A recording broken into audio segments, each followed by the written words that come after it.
Grand Rising, everybody, and welcome to Behind the Curtains with Ade and Ran. Today we have on astrologer Amy. Grand Rising, Amy. Hi, good to see you. Good to see you. And how are you today? Yeah, doing very well, aside from cold, but we'll get there. When I got in contact with Amy, she said it was a perfect time for the conversation. But Amy, could you please tell us about yourself and how you got into astrology? Yep. I've always been into astrology. I think my mum was really, she always talked about the star signs when I was younger. And I kind of had a superficial kind of love of it. And then I was in America, and I had a bit of a heartbreak, and I knew I had to come back from America to England. And that's when I got in touch with, I found myself a teacher.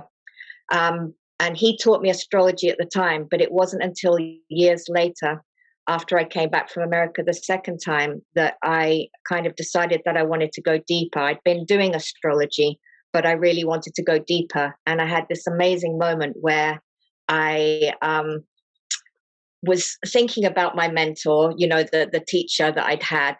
And I was thinking, I really need to get in touch with him. And then he wasn't anywhere on the internet. I just couldn't find him. This was about 10 years after I'd last seen him.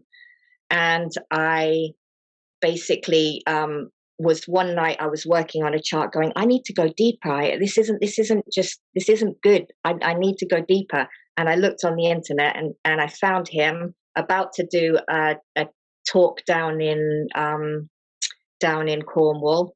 And then there was his email address right next to it.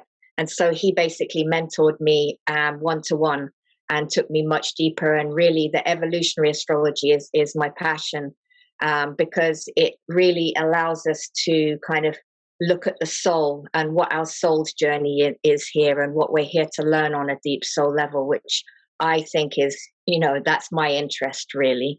I want to know why I'm here. I want to help people to inspire them to be the best that they can be, and to kind of validate their journeys almost, So that's what I feel like my purpose is in a lot of ways, is to, help people understand on a kind of a more objective level their soul path. And often when I do charts readings with people, they are on that path, but the chart reading kind of, as I said, it validates them and it makes it more kind of concrete on some levels, and just kind of that's my joy when I see a person who's inspired and excited and feeling good about their path. So I love what I do. And then I also write a blog about the moons, which is my labor of love and my gift to the world. Is I write about the new moon and the full moons to kind of help guide us through this time that we're living through, which I think is very important. So there we go. Can you tell us the significance of the full moon and the new moons? Yes, the new moon is a time. I mean, it is literally a time when farmers plant seed. If the farmers who live by the Farmer's Almanac tend to sow their seeds at the new moon. So it's a time when in the sky you can barely see the moon. We have the dark of the moon, and it's the end of the cycle, the finishing up, and we leave things behind in the dark of the moon, whatever we isn't serving us, and then there's a sense of us kind of whatever's going on around that time. So you sow the seeds of that particular sign and whatever's going on, and then it moves to fruition 2 weeks later at the full moon, which is when everything comes to a head, and people can get a bit emotional. And the moons do, we're 80% water, and you can see how the moons affect the tides, and so we very much, are affected by the moons and the ebb and the flow of it. And so people do tend to get a bit loony on the full moon. The first time I actually really understood the full moon, I was in Philadelphia, kayaking late at night, midnight kayaking, and I saw the moon was full, and I heard loads of arguments going on the bank. Like we went past this couple and they were having a big argument. Went past another couple and they were having an argument, and I said to the person I was with, "This might be an Aries full moon because there's Aries is the sign of anger." And sure enough, I thought I'm going to go home and check this, and I went home and checked, and sure enough, it was. So I think that's what sparked my interest in the moons, because I'm like, oh my goodness, every moon has a flavor. That's, it was quite an exciting moment, to be honest. And these moments are, they define us in a way. So yeah, that's interesting that you say that, because I've noticed something similar, and I don't know a whole lot about astrology, but I go, traveling back and forth to Manhattan and the subways and everything. There's certain times where people seem more on edge, and when I started feeling the effects of the full moon within myself. So, like when when this would happen, I would think, well, I wonder if there's a full moon coming up, and I would look on my phone and it would be today, that day. And I was, so you repeating that, it just makes a lot of sense. Yeah. And the other thing that happens, I think, is that the accident and emergency ward is usually a bit busier on a full moon as well. Yeah. So the doctors and nurses but definitely would notice it as well, I think. Is there something happening energetically in our cells when the moon is full? It's, as I said, it is where energy as above, so below. We're connected to those. It's hard to explain why or how, in a way. It's this magical thing, but that, people over the centuries have been watching and observing and cataloging how the moons affect us and how the different planets, what happens to us and humankind at that time. But we're definitely connected to it. And as I said, we are made up of 80% water. So I can imagine that that's something to do with that. And water is emotion. It represents emotion. And so that's why I think our emotions are kind of heightened, and things it basically brings things to a head. So anything that's kind of been festering or going on underneath the surface that maybe hasn't come out can tend to come out as the moon is full, whether it be an emotional outburst, or it could be joy, it could be excitement, it could be, but yes, we are most definitely energetically connected to that moon. When I was in Bali a few years ago, they have this day called Enyepi, where no one turned on the lights and it's complete darkness, no electricity. So I was there for that evening, and you look up at the sky and you see the sky. And I'd realized it was the first time I had seen the sky, because of course I live in London, which has got all these lights. And you understand the importance of reading the sky must have been in past times. Yes. And I also think something that's going to be coming up pretty soon is we're going to have 2 eclipses as well. And I always wonder whether, when you were before the internet, before anybody really knew much about astrology, when someone saw a solar eclipse or a lunar eclipse where, the everything just goes dark in that time, or there's this like ring of fire around the moon, they must have thought the gods were talking to them or something, It's quite powerful. I mean, they affect us as it happens. They do have a huge impact on us. But I would imagine that people would have feared them when they were, before we knew what they were all about. So you mentioned there's going to be 2 eclipses. Yes. What's the significance of that?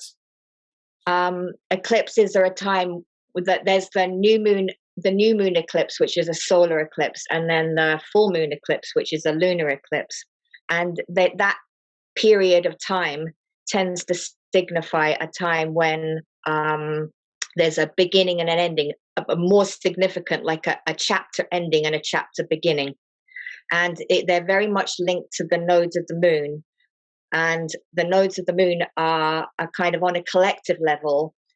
They go through the signs for about 18 months. So at the moment, we've got the North Node, which is our growth in Taurus, which is about self-sufficiency, simplicity, getting back to nature. And that's our collective learning at the moment. And the South Node, which is where we're coming from, which is Scorpio, which is kind of like debts, and it's very much financial. Let's put it that way. The Scorpio Taurus axis. So these eclipses basically are linked to the economy, and we can see that at the moment in general, that there is a lot going on within the economies all over the world, and it'll be interesting to see how these are affected, how it's affected by these eclipses as well. When we arranged this conversation, you said it's the perfect time. Yes. Amy, what's happening? What's going on? Okay. So at the moment, we're approaching full moon in Virgo. On the same day as the full moon in Virgo, Saturn moves into Pisces. And then that's on the 7th of March. And then on the 23rd of March, Pluto goes into Capricorn. These are two very big, heavy-hitting planets shifting from one sign into another. And when we have this happen, it's important to look at what's going on at that time. So what's going on around the 7th, around this Tuesday? What happens in the world stage, what happens within us, because that will set the tone with Saturn for the next 2.5 years as it goes through Pisces. And I'll start with Saturn in Pisces, but I feel like Pluto in Aquarius, basically Pluto has been in Capricorn since 2008, which was the stop, which is, the crash, the great crash. And yeah, I feel like I've ended up doing Pluto into Capricorn, into Aquarius, because I feel like that's really important. Basically, it's been there, and what happens is that Pluto tends to show the rot. It shows the kind of the darkness. It shows what we need to work on. And Capricorn is the patriarchy and the governments and the systems that govern us. And so, in a way, in the past 15 years, we have had like the flaws of Capricorn, let's say, but also had a kind shown to us basically, but also had Capricorn kind of themes would have been more prevalent. So now, which is kind of government control, obeying the rules, things like that. That's what Capricorn is. We're about to shift into Aquarius. And so I know that when the sun moved from Capricorn into Aquarius at the end of January, I felt a shift then. I felt, oh goodness, it's not so heavy. Capricorn it's ruled by Saturn. It's quite a heavy sign. And I was thinking back then, so if the sun going into Aquarius feels like a bit lighter and brighter, will Pluto, which is more of a generational thing, is going to be there for the next 20 years, is that going to signify some kind of a shift for us? So what might happen when Pluto's in Aquarius? There's some people saying this is the age of Aquarius really starting, and there's some people saying, oh goodness, we're going to see the dark side of things like technology. Aquarius rules technology, and Saturn is just leaving Aquarius, and it's going to be taken over by Pluto. And Saturn has been showing us how Saturn, Aquarius is technology, and Saturn has been showing us how it can be used as a form of control. There is, you can use technology quite easily to control people. So what might happen when Pluto goes in? What might we be shown about technology, and what solutions, hopefully, might we have around that? Because Pluto does tend to kind of, it's the god of the underworld, so it shows us the dark side of it. So we may be shown the shadow side of technology. But hopefully it'll also kind of come up with some solutions as well. So if Capricorn is about the rules and government and, you know, obeying the rules and conforming to societal kind of rules and regulations, Aquarius, which is where Pluto is going now, is basically, Aquarius is the rule breaker. And so there is the potential for more kind of like a sense of wanting to break the rules, wanting to have more freedom, more equality, brotherhood, sisterhood, you know, things like that. So there could be new ideas, new innovations, questioning the structures, which is also Capricorn, where we're coming from, and questioning government, questioning the hierarchies. Aquarius doesn't like hierarchies. It doesn't like that pyramid system. It's more about like brotherhood of man, sisterhood. You know, it's more about coming together and being more cooperative. So it could be that over this next 20 years that we do find our way possibly into a system or a way of being that is more cooperative and more humanitarian, more about exchange and more about solidarity instead of hierarchical systems with people lording it up over each of us. So, but that being said, you know, are we heading for utopia or dystopia? Because, you know, it could be either, you know, because Pluto does show the dark underbelly. So we could have, I feel like we might be looking to find a different way of living that we haven't known before.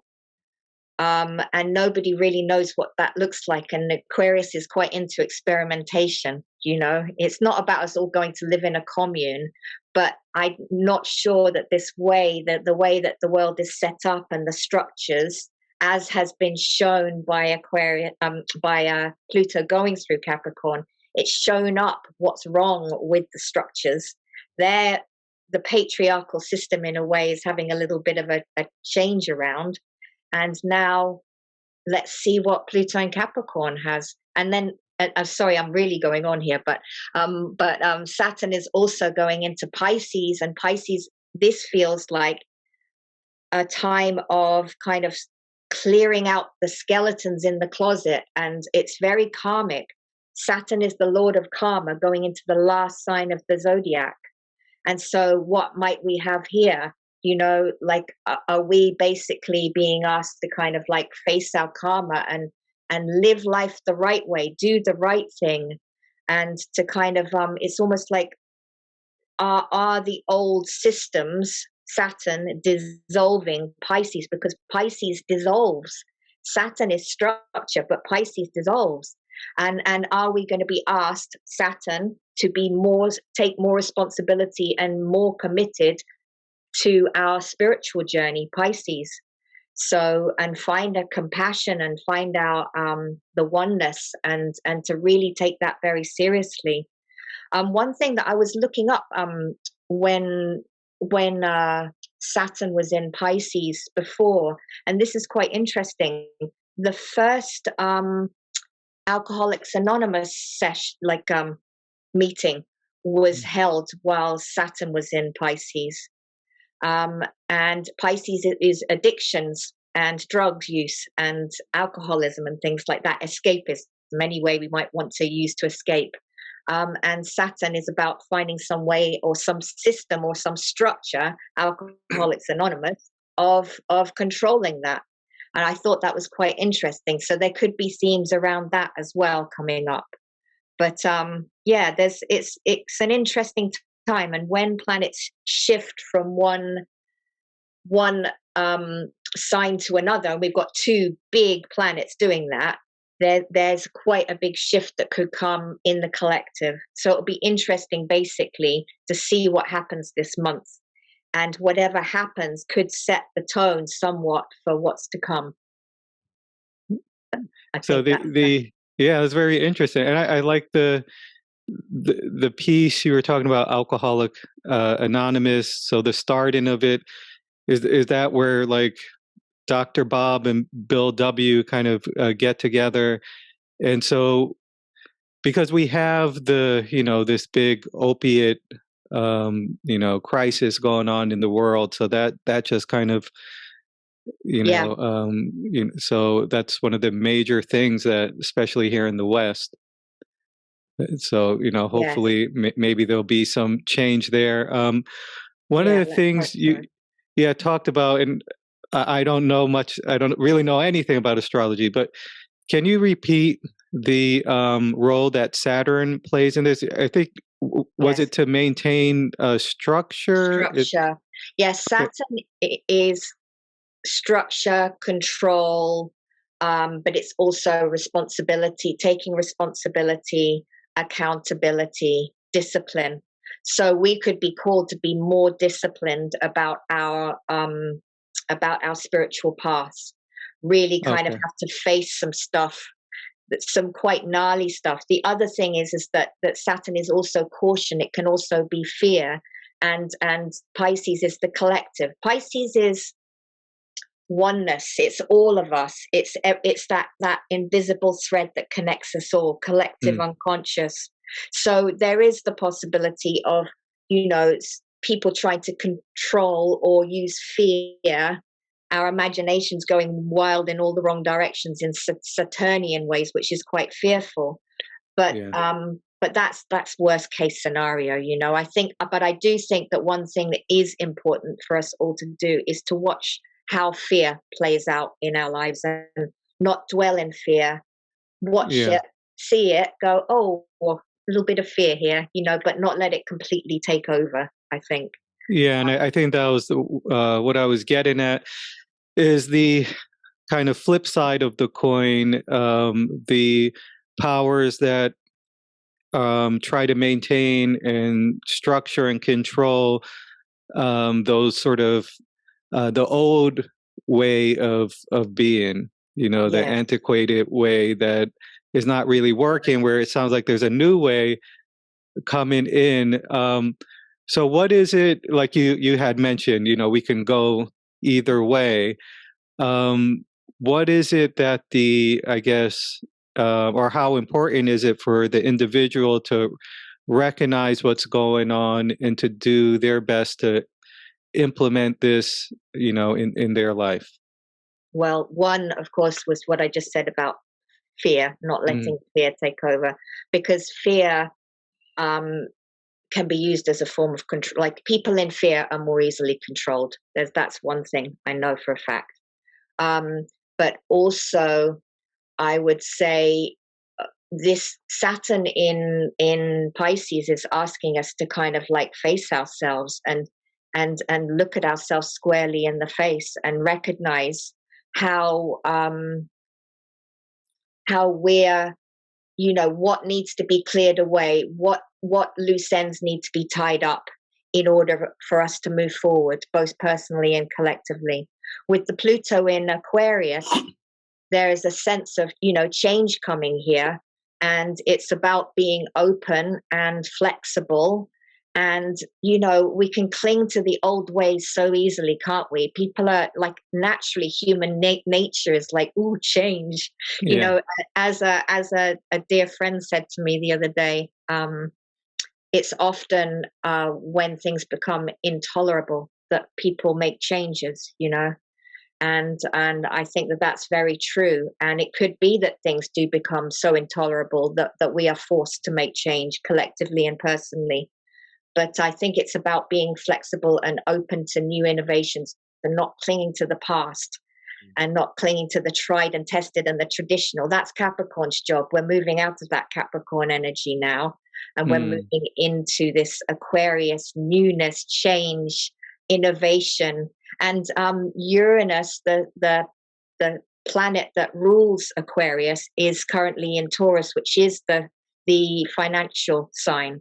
So again, and it's Mother Earth as well. So again, there is the chance of potentially well, it looks quite possible that the financial system needs a real big overhaul, and could, as we're seeing, could become more digitalized as well. So that is definitely showing. We can see it in the cryptocurrencies, and that feels quite kind of like brotherhood, sisterhood, kind of like for the people kind of thing. But there is the possibility of it becoming a more mainstream thing by the looks of things. Yeah, it looks like the powers that be want to co-opt that idea and Yes, and benefit make a from it. Yeah, one currency kind of thing. yeah, and It's the interesting. Sorry, on the one hand, that's new, right? And people mhm, always resist what is new. But then on the other hand, there it will be, as Pluto may show, the dark side of mhm, that yeah, system. So we're going to see both, I'd say. yeah. Yeah, and the fear part you were talking, I want to go back to that for a second, because on an individual level, and you explained it quite well, that people, um, change is scary. For me, I'm noticing as well that there's a lot of things that are coming to the surface that were always there, but there's a light put on it right now, and it's been like that in the past, and I've worked on things a lot, and but now it feels like it's just coming up a lot, like you have to address this thing. There's no getting away from it, and there's this fear. And I'm a Virgo. I like to have routine. Like everything is like in a certain order, the way I eat my breakfast, like where I put the cup, like everything. My mom was visiting like a week ago, and she put dishes in the dishwasher, and she came back and caught me rearranging how she put the dishes in the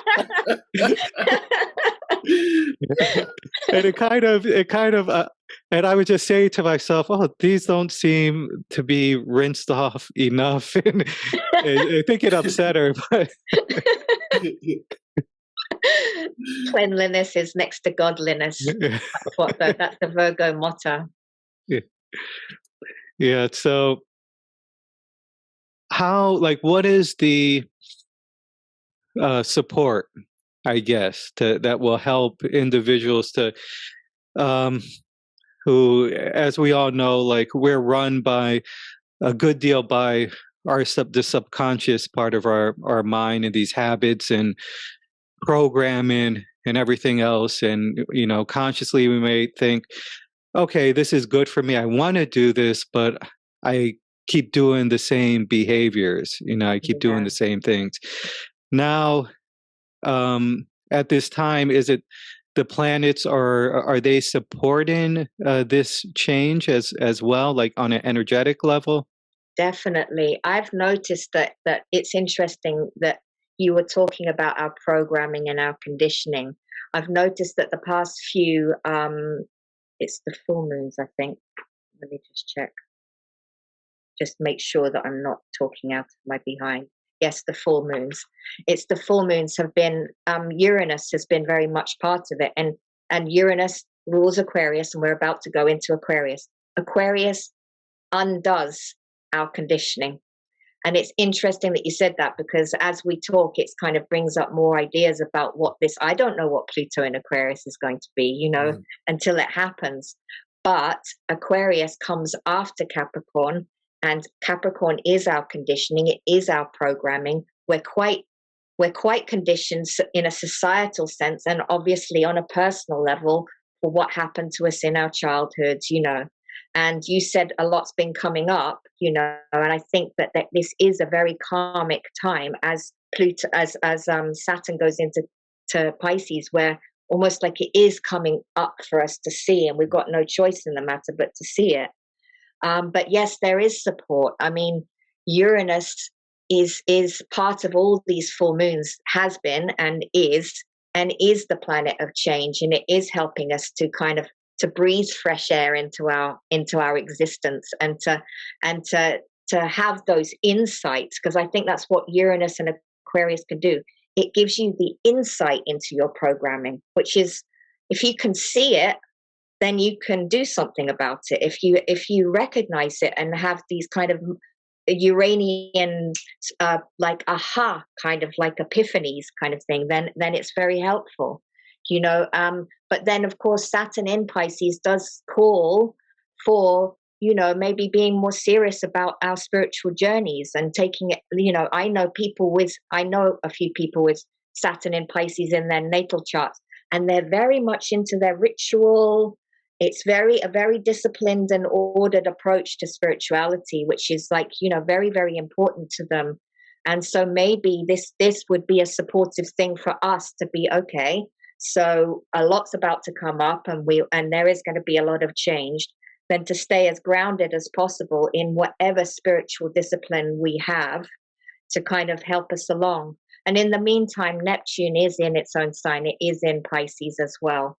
And that is, on the one hand, it can be escapism and binge watching Netflix. But on the other hand, it can be, you know, it is that thing that connects us all. It is transcendence. It is it's been since 2011, I think, a gradual kind of like moving towards a more spiritual existence within all of us, and the capacity for, as I said, transcendence and more connection to the divine. So I always say, go back to that, you know, center yourself and do whatever. Like I do yoga every single day, every single morning. And that's my discipline, I suppose. And that helps me cope with the rest of my life. So yeah, I think change is inevitable, isn't it? I think it does look that way. But I think that the Neptune in Pisces will help us to remember that we're all in it together, you know, and will help us find compassion and empathy for one another, hopefully. It seems like we've been building towards something for a while. I mean, in the last few years, I've known more people who have been interested in spirituality or astrology or different ways of being, returning to nature, our environment, than I've ever known. And I like what you said about maybe which will be where the fear will come as well. We're going into a completely unknown new way, which will be something that we can't think of because we've never seen it before. And it's to be open to doing something new. Yes, absolutely. And, you know, all we can do is just be flexible and open. And yeah, it is interesting. There will be a part of us all. We all resist. There's part of us all that resists change. You know, it's not comfortable. I've like been in jobs where they've introduced a new computer system and the whole place goes mad for a moment. You know, everybody's like, oh, they hate it, you know, and you think about that might be about to happen on a global level. And it already is, you know. So it's just as Pluto will show, there's going to be the shadow side of it as well, and we've got to keep an eye on that. And it's a 20-year process where we're about to enter. So, you know, what happens at the first stages could be quite telling, I'd say. So it's a big deal this month. It's perfect timing for me being on here, really. And Mr. Virgo, it is your full moon on Wednesday as well, which feels it's a very healing one. And one of the things that's going on with it is Jupiter and Chiron, the wounded healer, are together, and that is really helping us to really see the wounds and see them and understand them, almost like things clicking into place a little bit, and like the jigsaw puzzle going in. I understand that more now, and I can see it a little bit more clearly. And then when you see it more clearly, you can actually help let it go. And Uranus is helping this moon as well, helping us to undo our conditioning and to release ourselves from old patterns. So, and then Saturn going into Pisces literally less than an hour after the full moon. So it's a big moon, very big. Wow. So that happens on Wednesday. Tuesday the 7th. Tuesday the 7th. Okay. Yeah. Powerful. Yeah. It's a very powerful moon. So I've got my eye on it. And is there any like rituals or anything that you do on the full moon? I don't tend to do rituals so much on the full moon. I would do them more on the new moon. The new moon for me is a time of kind of setting intentions for the year, for the year ahead, for the month ahead. Whereas the full moon, I just watch what comes up and navigate it as gracefully as possible. But that's just me personally. Yeah. So it helps if you do know your chart to see to look at where the full moon is occurring, because then you can see what area of life that maybe is being activated by it. But that's if you know your chart. So yeah. And when did you like get so because I could tell, like, when you talk about this stuff, you light up, you have so much joy and happiness talking about it. Like, how did that was that always there, or like where did that come from? what, the joy and happiness, or the about astrology part? About astrology. I think it's probably always been there, but I just find it fascinating. It's interesting that you say that, because it is my passion. You know, I'm a painter as well, but I feel like the painting almost, well, mind you, I do get excited about paintings too, but I think I am naturally a joyful person. But I just love astrology, and I love watching how it correlates to the everyday world. And I love those moments where something just happens to have happened to someone at the exact time that there's a really big kind of something astrological happening for them. It's kind of proof in the pudding. But I guess I'm quite a philosophical person as well, and I like to kind of understand why and what's going on. And astrology, it's not a kind of a defining tool, but I do see it as a guide, a really helpful guide. I'll give you an example, like of how I think that astrology can help us, I've had something kind of come up in the kind of like financial side of things. And I think that I can get a little bit resistance when it comes to all things money and earning a living and things like that. It's kind of like a bit of a weird thing for me. And I had quite an uncomfortable conversation recently that has come up around it. And it's kind of like a reality check, something that I need to look at. And then I noticed that I've got Saturn in my house of self-worth, earning a living, which has made that a challenge over my life. But then I noticed that Saturn, as it moved into Pisces, is going to be forming a beautiful trine with that Saturn of mine. And I just thought, oh, that's amazing. That's like an opportunity for me to kind of step up to the plate, to be more grown up. That's what Saturn does, and then take responsibility for that part. That feels like a really amazing assistance. And so I can kind of like, because I know that's happening, I can tap into that energy almost and go, all right, this is my opportunity. It's in that respect, it feels like a guide. It's not like how you use it is up to you in a way, but it feels very helpful to me. And yeah, I love it. I just love astrology. Yeah, as you can tell. Yeah. I love what you said there. So when we understand the energies and the patterns, we can learn to ride them like waves and go with them. Yes. Yeah. I don't believe in being afraid of them, because there are some, like you look and you see, oh my goodness, Pluto's going to be square my Mars. What's going to happen then? And you could go into fear, but I don't see it that way. I just see it as like, ooh, I'm quite intrigued to see how this might play out. And yes, ride the wave. And when Pluto does square that Mars, oh right, it's an opportunity to Pluto to really psychologically understand Mars, how I anger. What a gift.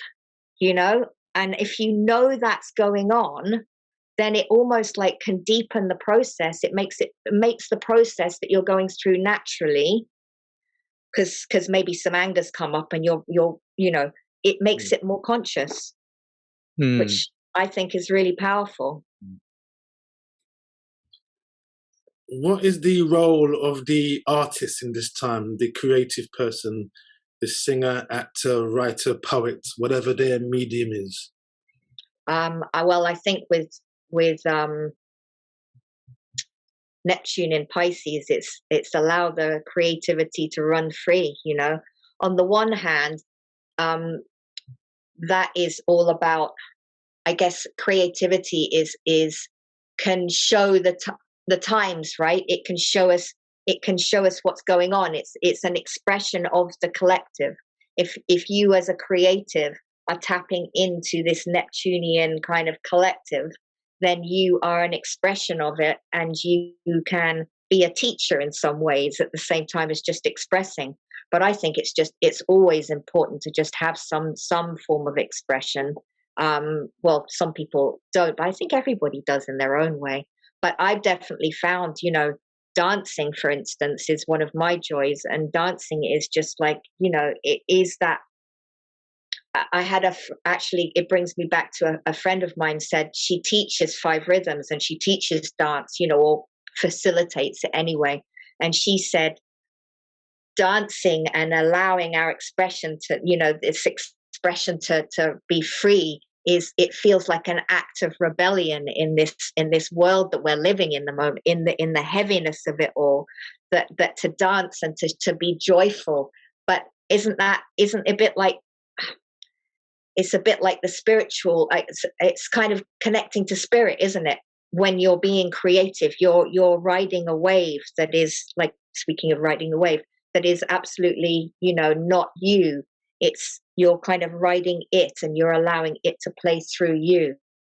And so I think that it's absolutely so important, both as a commentary on what's going on and a way of navigating it as well, and a way, I would say escaping, but I'm not sure that's the right word, but maybe escaping reality and just being in the moment with your creativity.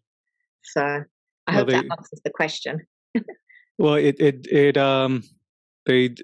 I think one of the tools that we humans have to be with uncertainty, which we sometimes are afraid to be with, kids do it naturally, is play. Yes. Yeah.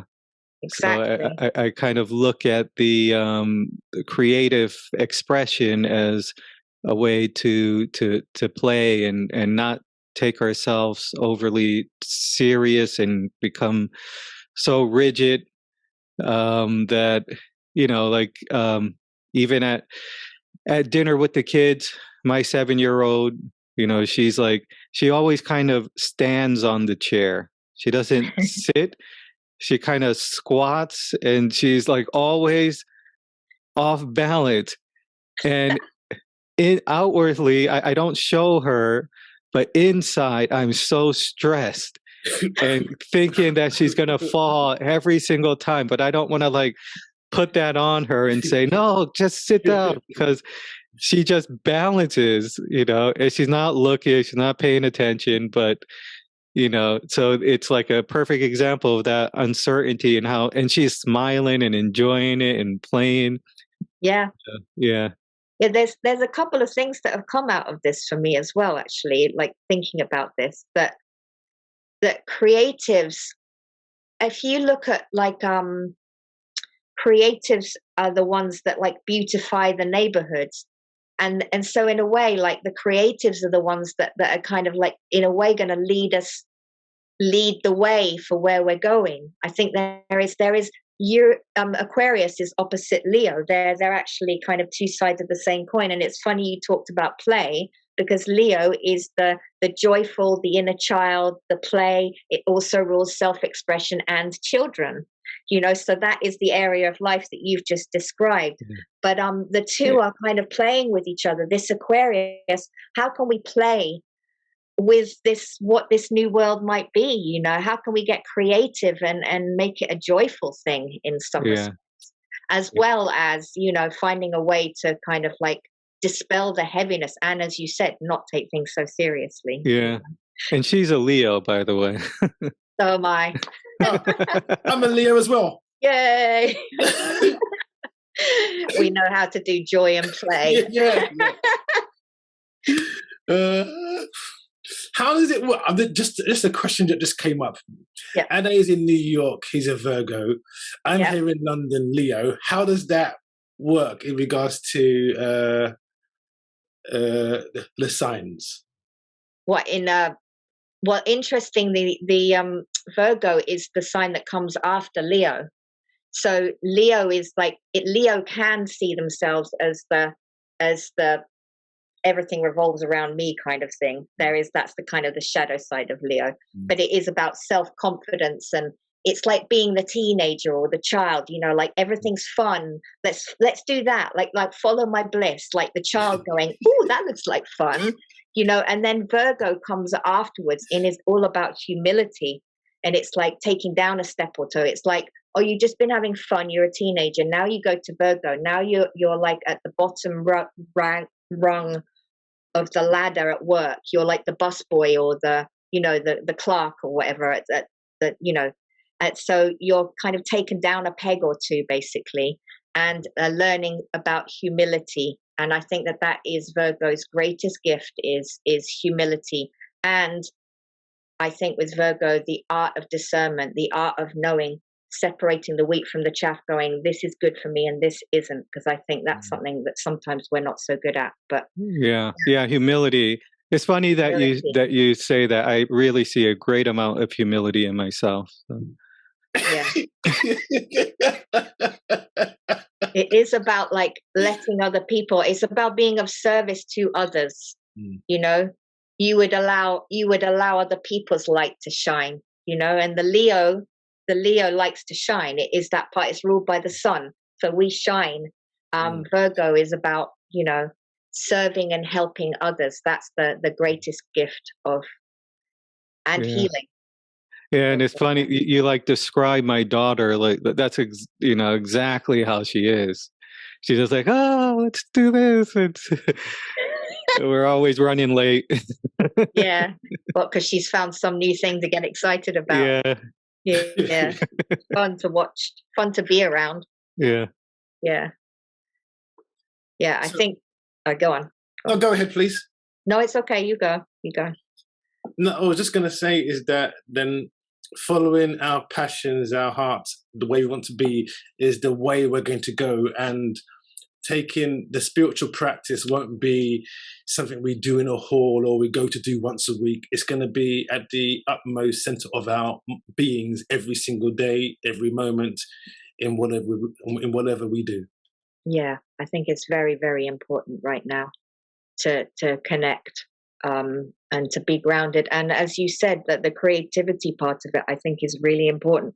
Finding some way of connecting to the divine. And for me, I must admit, dance, when I'm dancing, is when I completely let go.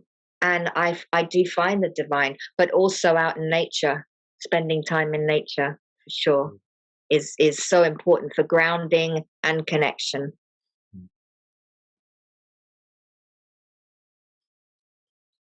And he was always speaking to me about him going out into nature and connecting with the environment and the importance of that in his life. And we spoke about that quite a lot. Who's Ade? Yes. Yeah.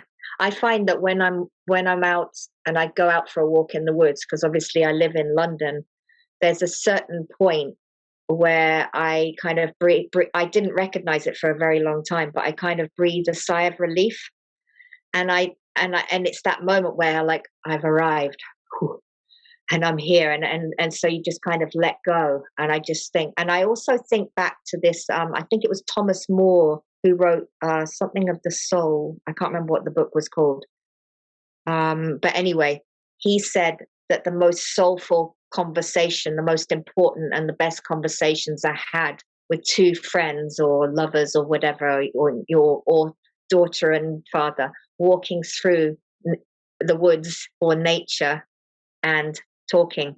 You know, that is when you connect most fully, I think.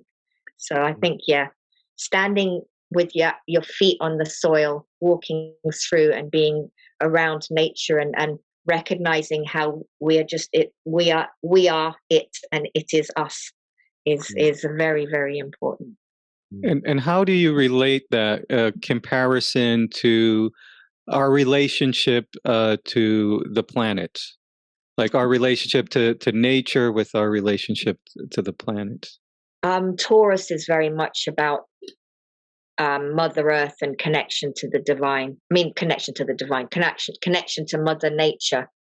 And at the moment, we do have a very big emphasis on Taurus with Uranus being in there, and also with, I mean, I guess Uranus could be showing us innovative and new ways of working with nature, but it also rules earthquakes, interestingly enough, and volcanoes and things like that. So, and we have been seeing that happening as well. It's like the Great Awakener, Uranus, is we're getting a wake-up call from Mother Earth at the moment. So yeah, with regard to the planets, definitely, or the signs, I would definitely say that Taurus is the one when it comes to our connection to nature, but Neptune is the one that connects us to all that is, and I think that is an overriding thing at the moment, that we connect. So yeah, and it seems like we can learn so much from being out in nature and observing the harmony, and that's innate within nature. And from what you're saying, it seems like we're able to get these lessons from the planets as well. And I wonder if do you feel like there is some organizing intelligence within both that is there, that is of a benevolent nature? Yeah, absolutely. I mean, I don't know, because I don't know that. I feel it and I sense it. The thing that popped in for me when you said that was the thing that links the two is sacred geometry. Because sacred geometry, you see it in the chart, you see the trines and the, like there's triangles and there's geometry within an astrological chart, but also nature, like an oak tree, I think is the Fibonacci sequence, for instance. And I think that the sacred geometry, it is our DNA, it is what connects us all. And I know a certain amount about sacred geometry, but not a huge amount. But I do know that it is basically that thing, that higher, that a pattern that does link us all and links nature to astrology and vice versa. So yeah, I think Ron, I see you getting excited when you hear about this. Yeah, I mean, I've been looking at sacred geometry, and I just think if I was taught this in school, I would have loved mathematics. Same. And the shapes and the way the world is organized, and the different conundrums with numbers, and it is just fascinating. And then you look at it and you begin to play with numbers, and you see the magic in numbers and the magic in shapes. Absolutely. When I was introduced to, someone showed me the flower of life. It was after I'd had a big life-changing experience, like I'd smashed into a tree, and so I was sitting there with my broken heel, painting, and someone showed me the flower of life, and it was like a light bulb went on. I can't explain it, but it was like the beginning of a love affair. Was just seeing that, and I just started painting it. Yeah, it's wow. powerful. Is there any place that people can see your artwork, or do you have on my website? Yeah, I need to update it a little bit and put my newer paintings on there, but that's my plan in the next couple of days, actually. So should I say my website? Or? Sure. Yeah, and we can put a link to everything. Oh, that's great. Yeah. Yeah, so as do well. that. Yeah, because it's Amy Bird Astrology.com. I stuck the two of them on the same website. Okay. So yeah, but I have played with sacred geometry, and I did feel when I was painting it, like I went on some kind of a journey. I feel like I went through a healing process from that moment I saw the flower of life. I feel like it was a healing process just painting that the sacred geometry was very powerful. And I don't think I've ever heard of the flower of life. Is it? Yeah, it's it's I call it an image, but what is it? It's like, it's a circle and then a whole load of other circles. If you look it up, you'll see it, and it can keep repeating and repeating and repeating and repeating. It's beautiful. Okay. Yeah. It's geometrical, but it Yeah. looks like a flower, a six-petal flower. Oh, wow. Yeah. When we look at these things, we begin to see how extraordinary that life is, and nature, and of course we are nature and life, how then extraordinary we are when we open our minds just to look at these world in a different way. Yeah. And then you begin to look at the sky and the rotation of the planets. I saw an image of the rotation of the planets around the sun, and I was mesmerized for a while. It is just, it's not taken. I never once spoke about this in my school growing up. You don't I know. Yeah. And I think so many people will just find just learning so much more enjoyable if we open it up to a new way. And maybe this new way, what you talked about, is a new way in regards to learning, in our education, and doing things in a different way. I would imagine it all needs the overhaul, doesn't it? I mean, that's what Pluto and Capricorn has shown, that the structures, they're crumbling and they're not working. They're antiquated, as they said. So yes, so something new has to come now. Yeah, and it's exciting. When you were talking about the at school, I would have loved to have learned sacred geometry at school. I also would have deeply appreciated being taught how to manage my finances. Practical things like that would be really handy. Yeah.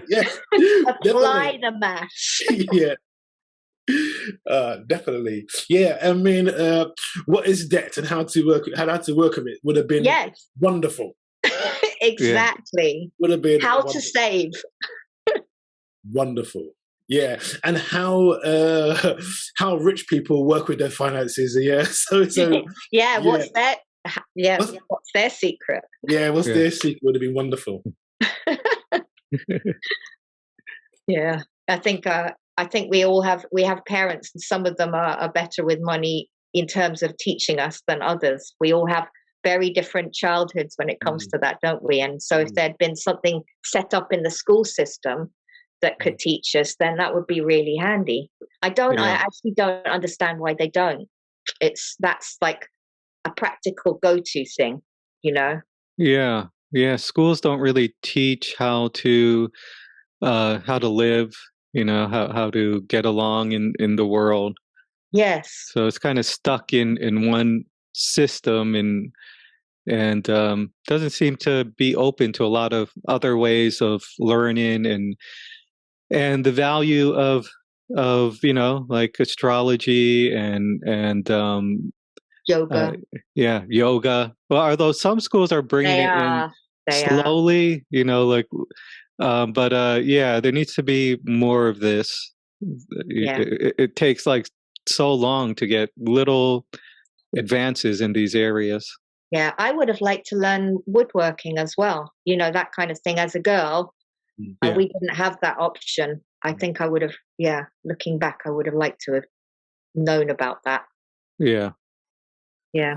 And there's something that Ade said earlier on that you exude, which is the passion and joy, which obviously you love what you do, is to find the passion that, what's the passion inside of me that I can express. Because when you talk about it, you can see in your face that you love doing it. It's something you enjoy doing. It's your life. And I guess if you can wake up just doing that,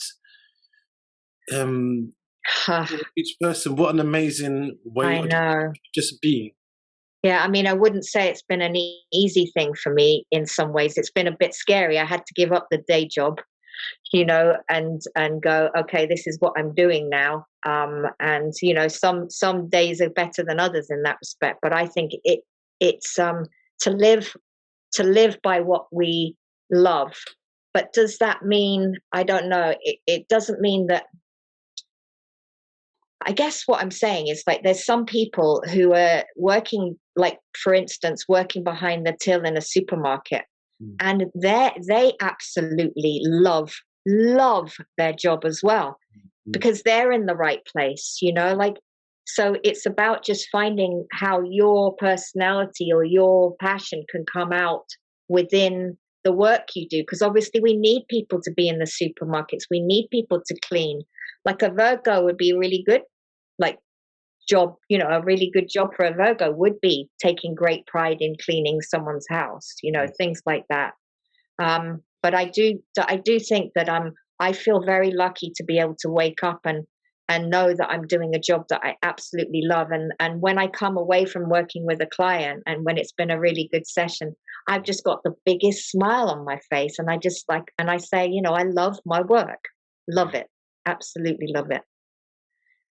I was in China many years ago, and was it in 2006, I think, and I saw this street cleaner working, and I have never seen someone work with such diligence. Sacred. I was mesmerized watching him. I just watched him for this while, and there were little twigs that he was just picking up, and the way he swept. And so, how long? That was 24 years ago, and this person doesn't know me, never met me, but had a huge impact on my life. Yeah, huge absolutely. Impact. Yeah. I can remember, you're making me think of one of my defining moments, and it's very Pluto in Aquarius in a way. I was working in a wine bar in Leicester Square, and while I was at university, and I got off a train at 5:00 in the evening, and it was an empty train. I get off and I arrive in Charing Cross Station, and there's this massive wall of pissed off people coming my way, and I was like, ooh. So I just kind of wove my way through, came out the other end, and I thought to myself, and I didn't remember this until about 2 years ago, completely forgot about it. I thought to myself, this is the way I want to live, going against the grain. I don't want to be those pissed off wall of, commuters going, drudging. And I have lived that way in my entire life. I've gone against the grain. I'm doing things my own way, the Aquarian way, I suppose. And I haven't conformed. And it's interesting how we have these moments that you don't realize you're making a decision. But at that age of 22, 23 years old, I made a decision, and I didn't know I was doing it. But I think we all have those defining moments that have a big impact on our life. And for you, probably, what did you take from that? To love what you do? Love what you do. And I realized at that moment in time, sometimes what you do, you don't realize the effect you have on other people. And you may not know, you may say a word or phrase, or just by your action, just by your way of being, it could be just walking down the street and someone notices, and that person is transformed. You may never know or never meet. You never know. And just the trickle of these things goes out there. And that's why I think from the tiniest thing in having these discussions, someone somewhere in 5 years' time might watch this, and something we said may affect this person, and we will never know. Sometimes it's that to realize the importance, if we do it with joy and love, and it's who we are, it has tremendous impacts. Absolutely. Yeah. I've actually had people come to me. I remember being in Philadelphia, and it happened a few times where I was sitting there at the end of a night and someone was talking to me, and they said, you said this thing about, you said something to me, like 4 years ago that had a huge impact on me. And I'm like, oh my goodness, that's profound. And then you realize, and I actually made a little animation about that. It was a stupid little animation, or it was an idea for an animation. A girl, because I was camping a lot at the time, she goes off to have a pee. She goes off to pee, and as she pees, she gets up and goes back to the campsite and everything. And from the pea comes these absolutely amazingly beautiful flowers. But she has no idea. She's gone back and she hasn't seen what she's left behind her. I know it's a silly it's a silly analogy, but it was kind of like along those lines. We have no idea the effect that we have on people as you go along, sprinkling stardust. But equally, you could have damaged someone along the way. There's that possibility as well, I suppose. You know. Yes. Yeah, and I like the idea of love what you do. You know, you hear people say, "Do what you love," but whatever you're doing in the moment, I think you can cultivate the attitude of, you know, just being present with whatever you're doing, being joyful, you know, having these qualities, so that whatever you're doing, you know, that you can love it. Yeah, washing the dishes, all of it. Yeah.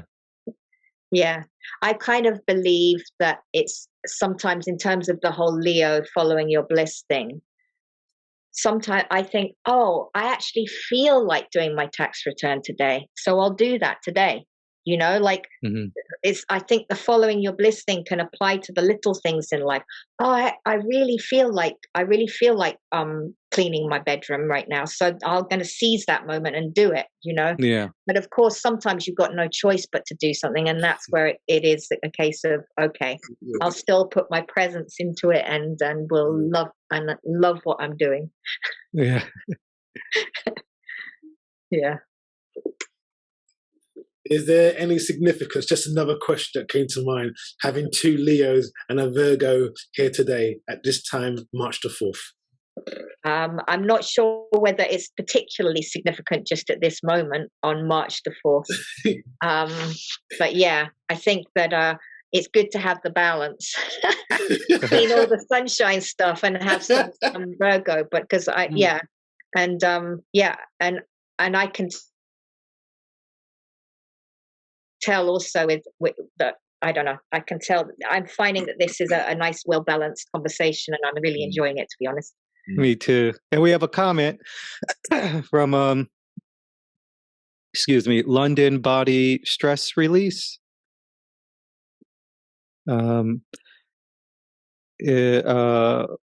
Black Health, London Body Stress Release, Black Health. Amazing, Amy. Thank you, and thanks, guys, for a great podcast. Thank you for joining. Thank you.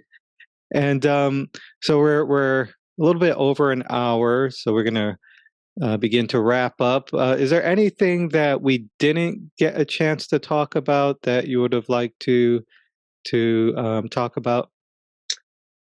I can't think of anything except that I've just looked down at the chart, because I did print out the chart for now, and the moon is in Leo right now. Oh wow! So I'm like, oh yeah, sorry, March the 4th, the moon happens to be in Leo, so there we go, and it'll move into Virgo for you in a couple of days. So oh wow! Oh yeah, wow! It is significant. It is significant. Yeah. So it is and that we're talking about joy, you know. But today's the 4th, right?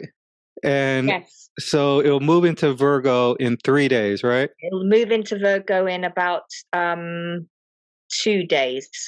So it should move in on Monday, I would imagine. Yeah. Okay. And then the actual full moon is on Tuesday. So Tuesday, that's 3 days, and there's 3 of us here. So it's there's the significance. Yeah. Yeah. So where can people reach you if they want to work with you? We'll also go ahead. Either on my website, I'm also Amy Bird Astrology on Facebook. Okay, I mean, if you put into Google Amy Bird Astrology, there's quite a lot that comes up. So one way or another, they'll be able to find me. Okay, and we'll put a link in the video. This is also going to go on YouTube, so we'll send you that, and we'll put the link in the body. And I'll share that to my page as well. Yeah. Great. Yeah. So it was lovely meeting you, and I really, really enjoyed this conversation. Yeah. And thank you to all of our viewers. Yeah, put a big smile you, on my Amy. face. Thank you, Amy. It's been a pleasure. It's my pleasure. And it was really, really, really good to see you. Yeah, I enjoyed the conversation and where it went, including the sacred geometry. You don't know where things are going, do you, until they go there. Yeah. All right. Thank you. Thanks, everyone.